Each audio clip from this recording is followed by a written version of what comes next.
Assalamualaikum warahmatullahi wabarakatuh. Alhamdulillahirabbil alamin wa bihi nasta'in ala umuri waddin wassalatu wassalamu ala asyrafil anbiya'i wal mursalin sayyidina Muhammadin wa ala alihi wa ashabihi ajma'in, amma ba'du. Fa ya ikhwani wa akhwati azanallahu wa iyyakum ajma'in. Kita lanjutkan ke kajian hadis nomor 4. Al-hadis ar-rabi' an Jabir bin Abdullah radhiyallahu anhu qala sami'tu Rasulullah sallallahu alaihi wasallam yaqul, aku mendengar, kata Jabir bin Abdullah, Rasulullah sallallahu alaihi wasallam bersabda, man laqiyallaha la yusyriku bihi syai'an dakhalal jannah.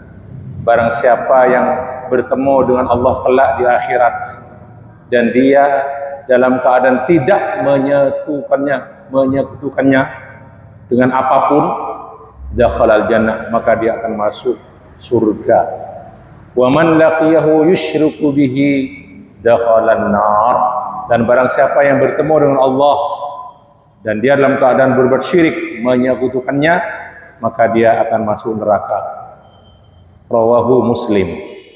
Beberapa faedah dari hadis ini, diantaranya hadis ini menunjukkan bahwa kita berhati-hati terhadap perbuatan syirik dan bahaya daripada syirik.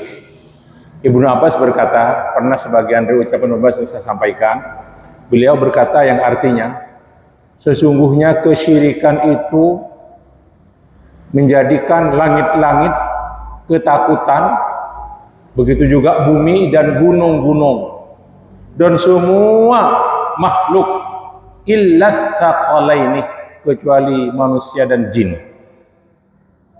Kemudian semuanya itu, langit dan bumi itu, gunung-gunung, hampir hancur hilang karena takutnya kepada kekuasaan Allah.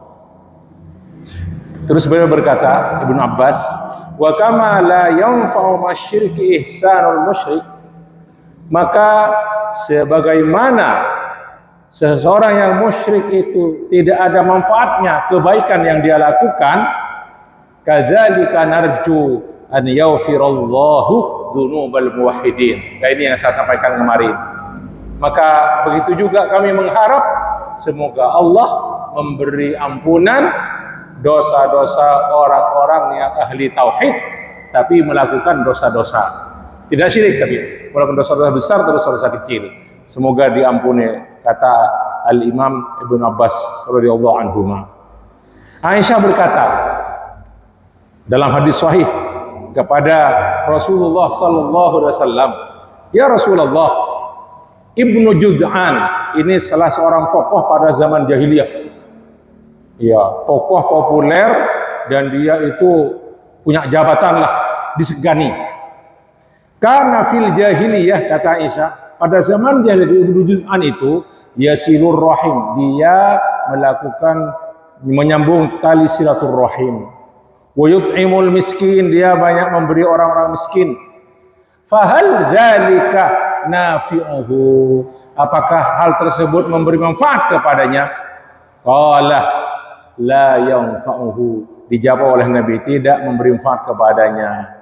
Innahu lam yaqul yauman, dia tidak pernah berkata satu hari pun, maksudnya sekalipun tidak pernah berkata dia, Rabbighfirli khati'ati yaumaddin, ya Allah, wahai Rabbku, ampunilah dosaku, kesalahanku kelak pada hari kemudian. Maksudnya dia orang kafir kan, dia tidak percaya kepada Allah. Ini hadis sahih rawahu Imam Muslim. Jadi makna hadis ini, apa yang dikerjakan oleh Ibnu Jud'an, bersilaturrahim, memberi makan, semua kebaikan-kebaikan itu tidak memberi manfaat baginya karena seorang kafir. Saya sampaikan kemarin, ijma' ulama, seseorang yang tidak bertauhid, tidak mentauhidkan Allah, tidak mengisahkan Allah, semua pekerjaan baiknya di dunia itu tidak ada manfaatnya kelak di akhirat. Terus manfaat berikutnya dari hadis ini, kata-kata syirik itu dikata syarokah. Artinya dalam lisan Arab disebutkan yaduru ala makna al-khalt wa dhamm. Jadi mencampur, kata-kata syarokah itu. Jadi mencampur dua-dua hal dicampur.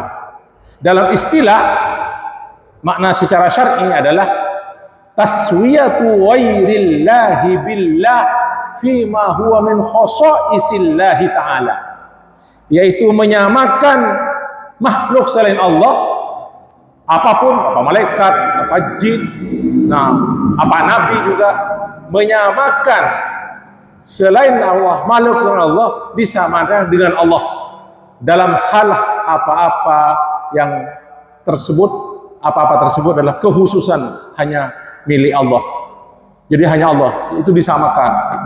Jadi minta kepada selain Allah, minta tolong kepada selain Allah, itu maksudnya kan dalam hal ini ya. Kalau minta tolong sama manusia dalam hal yang memang dibolehkan, ini maksudnya minta tolong yang memang itu hak Allah, bukan manusia. Seperti firman Allah dalam Al-Quran, Alhamdulillahilladzi khalaqas samawati wal arda wa ja'alad dhulumati wan nur thumma alladhina kafaru ya'diluna. Ini di terakhir nih, thumma alladhina kafaru bi rabbihim ya'diluna. Alhamdulillah, segala puji milik Allah yang telah menciptakan langit dan bumi dan menjadikan kegelapan dan cahaya. Kemudian orang-orang yang kafir terhadap Tuhan mereka, tsummal ladzina kafaru bi rabbihim ya'dilun, mereka berpaling. Mereka tidak minta kepada Allah, tidak menyembah Allah. Kemudian firman Allah juga dalam Al-Quran, Tallahi in kunna lafi dhalalin mubin id nusawwikum bi rabbil alamin. Sungguh mereka berkata, in kunna lafi dhalalin mubin, kami sungguh dalam kesesatan yang nyata. Id nusawwikum bi rabbil alamin. Ini pernyataan mereka di akhirat nanti, orang-orang kafir itu. Kami menyamakan kamu yang selain Allah, kami samakan kamu semua dengan Rabbul Alamin. Faedah berikutnya, syirik itu ada dua macam. Ada syirkun akbar, ada syirkun asghar. Syirik besar, syirik kecil. Contoh dari syirik kecil seperti yang diucapkan oleh Nabi SAW dalam hadis sahih, Inna akhwafa ma akhafu alaikum asyirkul asgharu. Qalu masyirkul asghar ya Rasulullah? Qala ar-riya. Sesungguhnya sesuatu yang paling aku takuti atas kamu adalah syirik kecil. Berkata sahabat, wahai Rasulullah, apakah syirik kecil itu? Qala ar-riya, yaitu riya, berbuat sesuatu karena manusia, itu syirik kecil. Yang kedua adalah asyirkul akbar, seperti tadi yang saya contohkan itu. Jadi minta tolong. Ketika ada gempa bumi semuanya minta tolong ke Nyi Roro Kidul. Ketika ada banjir besar atau laut tidak memberi ikan kepada mereka, kan hasil laut itu sedikit, minta tolong ke Nyi Roro Kidul, itu termasuk asyirkul akbar. Sedangkan asyirkul asghar itu apa? Nanti ada bedanya itu. Di antaranya itu kriterianya itu, di antara beda al-asghar al-akbar itu, yang kecil itu, seperti riya tadi itu bisa menjadi sesuatu, menjadikan seseorang melakukan syirik akbar. Sebagian ulama mengatakan meletakkan zimat, walaupun zimatnya itu isinya ayat Al-Quran, itu yang mengatakan bisa syirik akbar itu, karena bisa salah nanti, keliru juga. Termasuk anak-anak bayi yang diberi buteng itu, di sini buteng bersama Madura, meletak sabar, meletak apa, itu bisa syirik akbar itu, karena itu bisa menyebabkan dia ke syirik akbar nanti. Tapi kalau dia langsung percaya bahwasanya gelang yang dipakaikan itu memang betul-betul memberi manfaat, bisa jadi syirik akbar. Naudzubillah min dzalik. Harus berhati-hati. Makanya sebisa mungkin yang namanya syirik akbar itu sudah tinggalkan semuanya, segala macam zimat dan sebagainya itu. Ada beberapa kriteria yang bisa membedakan antara syirik akbar dan asghar ini. Ulama mengatakan syirik akbar ini bisa membatalkan semua amalan-amalan, semuanya secara total. Itu syirik akbar. Sementara syirik asghar tidak. Nah, tidak membatalkan semua amalan-amalan seseorang. Nah. Kemudian kriteria yang kedua, syirik akbar ini bisa mengeluarkan seseorang dari Islam. Bisa jadi kafir, bisa jadi murtad. Itu kalau syirik akbar. Kalau syirik asghar, nah, enggak. Seorang yang melakukan syirik asghar seperti riya contohnya, kan tadi itu jelas dari hadis itu, syirik asghar riya itu tidak mengeluarkannya dia dari agama Islam. Dia tetap seorang muslim, dia juga diperlakukan seperti orang muslim lainnya dalam masalah sholat, dalam pernikahan, dalam masalah harta warisan. Itu pelaku syirik asghar. Nah. Kemudian diantaranya juga kriteria antara syirik akbar dan asghar. Kalau syirik akbar itu, nah, pelakunya tidak akan diampuni oleh Allah sampai dia bertaubat. Harus. Iya. Sementara kalau syirik asghar itu, pelakunya itu ya juga harus bertaubat, tapi dia itu masih masuk al-muwahhidin. Jadi ahli tauhid. Hanya kata ulama, apakah dia nanti itu apa? Jadi kalau syirik akbar itu tidak ada surganya sama sekali, dalam keadaan mati syirik akbar, mati melakukan syirik akbar tidak ada surganya sama sekali. Tapi syirik asghar itu dia masuk surga, kata ulama, imma ibtidaan, masuk ke surga atas ampunan dari Allah, atau intihaan, maksudnya dia harus menjalani siksa dulu baru dia masuk surga. Itu diantara kriteria antara syirik akbar dan syirik asghar. Kita lanjutkan faedah berikutnya.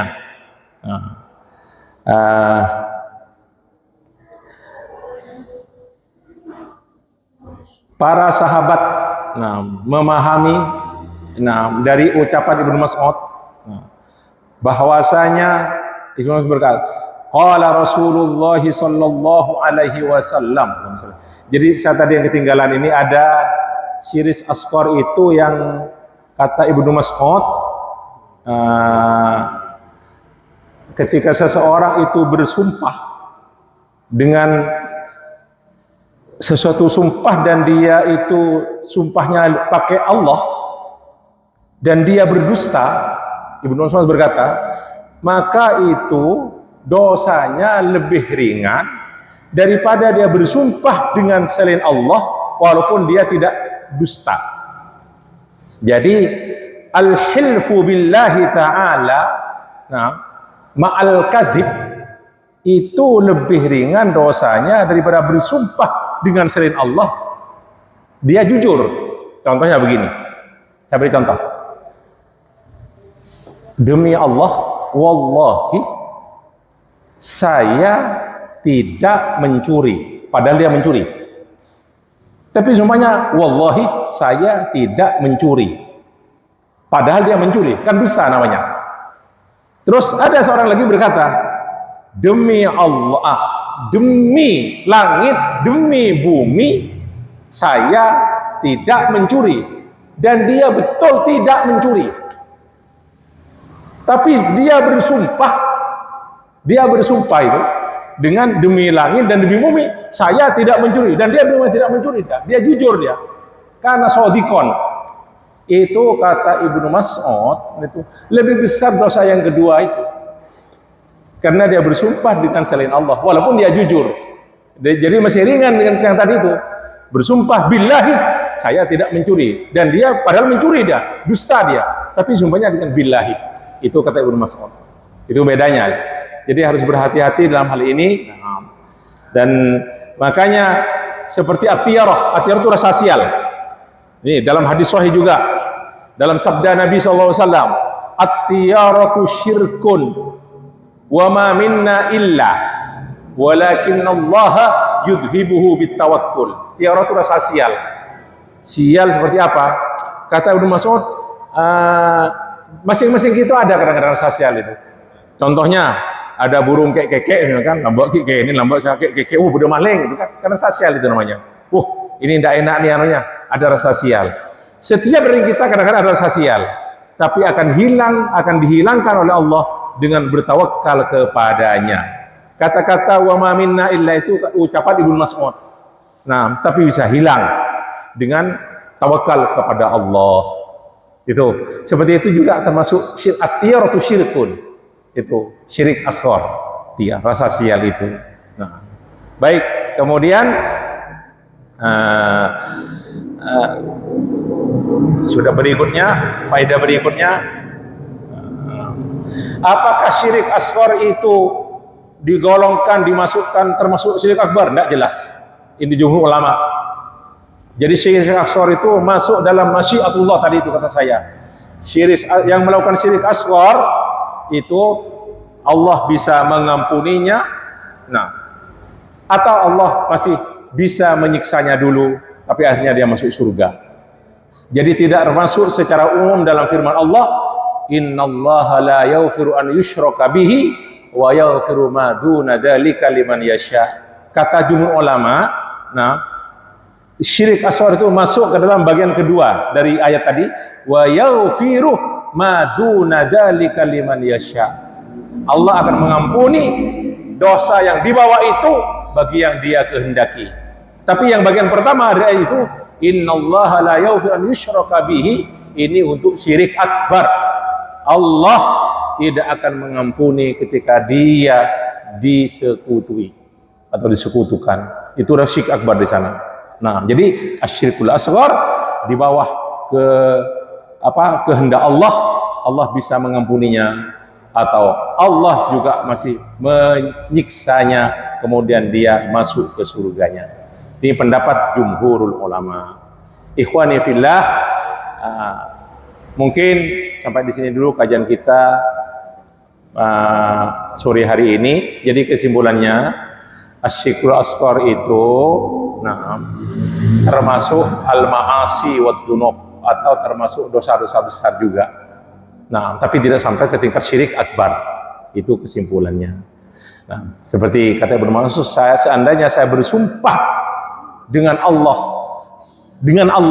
dalam keadaan jujur, dan berdusta dalam keadaan dusta, itu lebih aku senangi daripada aku bersumpah dengan selain Allah dan aku jujur. Saya ulangi lagi, ucap Ibnu Mas'ud, saya lebih senang, nah, seandainya aku bersumpah dengan nama Allah dalam keadaan dusta, aku berdusta, tapi bersumpah dengan Allah, lebih aku senangi daripada aku bersumpah dengan selain Allah dan aku dalam keadaan jujur.